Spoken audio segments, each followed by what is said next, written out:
Noong nakaraang linggo, sa pinakabagong episode ng Showbiz Update, sinubukan ni OG Diaz na makuha ang pahayag ni Lucena City Mayor Mark Alcala hinggil sa kumakalat na balita na siya ay nanliligaw kay Catherine Bernardo, ang kilalang outstanding Asian star.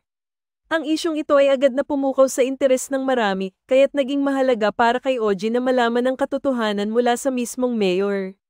Ayon kay OG Diaz, pinili niyang i-reach out si Mayor Alcala upang makuha ang kanyang panig sa issue. Nakasaad sa kanyang mga pahayag na nang subukan niyang makipag-ugnayan sa alkalde sa pamamagitan ng pribadong mensahe, hindi ito sumagot o tumugon sa kanyang mga pagsubok na makipag-ugnayan. Ang hindi pag-respond ni Alcala ay nagbigay ng dahilan para magtanong ang publiko kung ano talaga ang tunay na estado ng kanilang relasyon ni Catherine. Kahit anong pag-persist ng Showbiz Insider sa pagkuha ng impormasyon mula kay Mayor Alcala, nanatiling tahimik ang alkalde sa usaping ito. Ang kakulangan ng pahayag mula kay Alcala ay nagbigay diin sa pagiging misteryoso ng issue.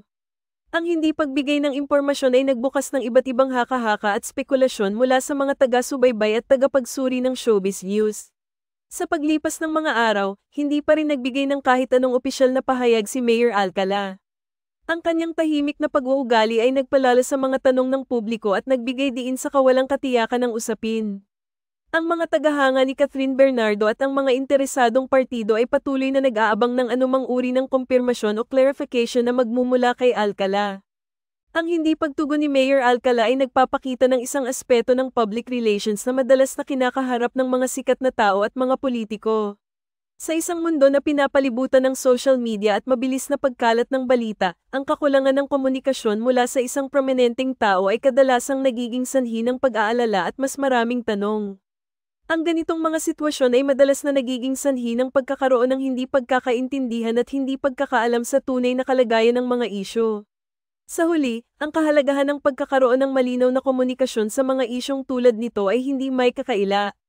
Ang mga detalye tungkol sa tunay na relasyon ni Mayor Alcala at Catherine Bernardo ay dapat na maging malinaw upang mapanatili ang integridad ng mga impormasyon na ikinalat. Habang ang mga taga-suporta at mga media personnel ay patuloy na naghahanap ng mga sagot, ang publiko ay nagmamasid at naghihintay ng mga susunod na hakbang. Sa ganitong mga pagkakataon, ang papel ng mga media at mga showbiz insiders ay hindi lamang sa pag-ulat ng mga balita kundi pati na rin sa pagtulong na linawin ang mga isyu at pagbigay ng wastong impormasyon. Ang ganitong mga isyu ay maaaring magdulot ng iba't ibang reaksyon mula sa publiko, kaya't mahalaga na ang mga sangkot ay nagbibigay ng tumpak na impormasyon upang maiwasan ang pagkalat ng maling balita at tsismis. Ang pag-aasikaso at pag-aaral sa mga ganitong usapin ay isang mahalagang bahagi ng media coverage, at ito ay nagbibigay diin sa responsibilidad ng bawat isa sa pagpapalaganap ng impormasyon sa paraang maayos at makatotohanan.